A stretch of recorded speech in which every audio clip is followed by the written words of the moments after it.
During my time at Illinois State, I met a lot of different people. One of them was Mason, an up-and-coming sports journalist with a lot of options.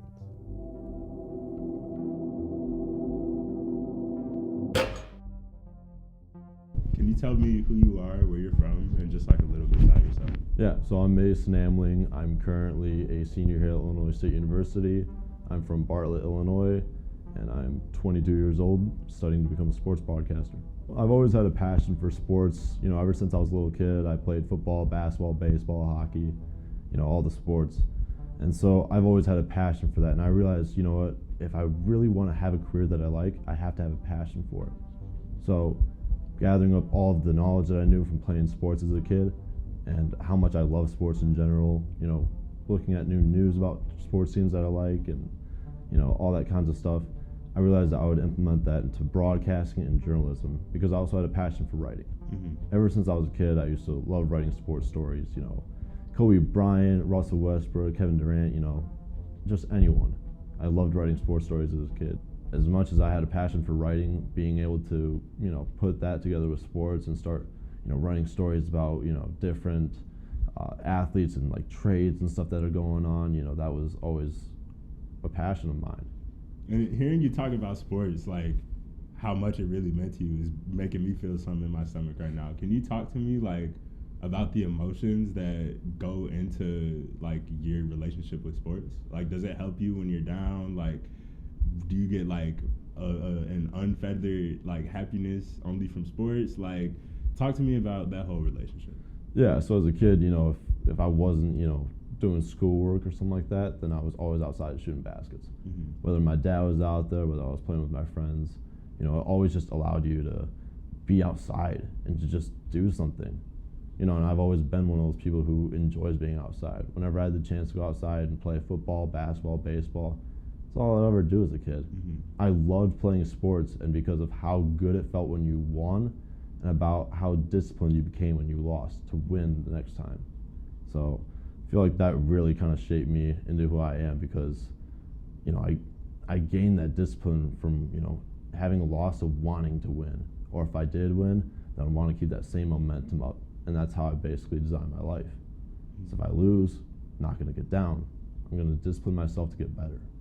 And if I win, well, then I'm going to keep winning. Nothing's better than winning. And how have those feelings transferred to your career as a sports journalist? So I feel like, especially because I was a great writer as a kid, I had a lot of comments from like teachers and letters of recommendation. So I feel like that really helped me realize that I had a passion and a real talent for it. So, using that with sports, I think really helped me become a great writer because if you have a passion for two things, and that makes one, then I don't know, it's something that really means a lot to you and something that you really want to get involved in. And talk to me about some of the experiences that you've had as a sports journalist over this past year. I know you've really been honing it in like over this past year, so tell me a little bit about that whole journey. Yeah, so last fall I began working with the WZND News and Sports Department.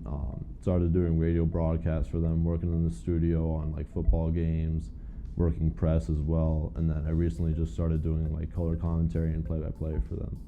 So that's been a really fun experience for me, getting to broadcast my voice, over the radio, and that was a really, really great experience that I've had so far. I'm still part of that News and Sports Department today. Still do radio broadcasts every Monday. So that's something that I really have had a blessing to continue. In addition to my work at TV10 as well. I started off as a health broadcaster last spring, and that was honestly a really fun time for me to just get on air and to see, how I just felt up there on stage, reporting something. Mm-hmm. So I think that really honed in my skills to be able to, use that going forward and to start actually pursuing sports broadcasting. Mm-hmm. And in your pursuit of sports broadcasting, what are some things, like some core lessons that you've learned so far? So far, I realized you have to be a great writer if you want to be a great broadcaster. Mm-hmm. A lot of broadcasters write their own scripts and they come up with whatever they're going to say on camera. So I believe that if I become a great writer and if you have those good leads that are really going to grab your audience, that's a very, very, very important part of being a sports broadcaster. Mm-hmm. If I do not go into sports broadcasting, which is really what I would like to do, I've also been planning on possibly going into the National Guard. Mm-hmm. I have a lot of family that has been in the military, so I feel like that could be something I may also want to do as well. Mm-hmm. And that's the thing is I realized as a college student is there are a lot of options. I came here as a physical education teacher major, and I wanted to teach kids how to play basketball. I wanted to coach. But that changed sophomore year. I realized how much of a passion I really had for writing, and that's no disrespect to the physical education teaching program. They have a great program, and that's one of the many reasons I came here.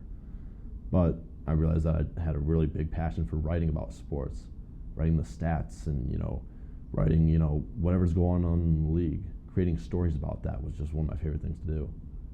So I realized as a college student, you have a lot of options. You can come in here, you want to be a teacher, possibly become a teacher. You want to become a sports broadcaster, you can become a sports broadcaster, sports writer, whatever it may be. So I look at it as like I have the same thing after college too. I have a lot of options. I can become a sports broadcaster, I can go into the National Guard, or I can pursue something else that I like sales. My dad is currently a salesman. He has been for quite a while now. He originally worked with Verizon when I was a kid, and I always thought that the way that he spoke to people, I thought was very,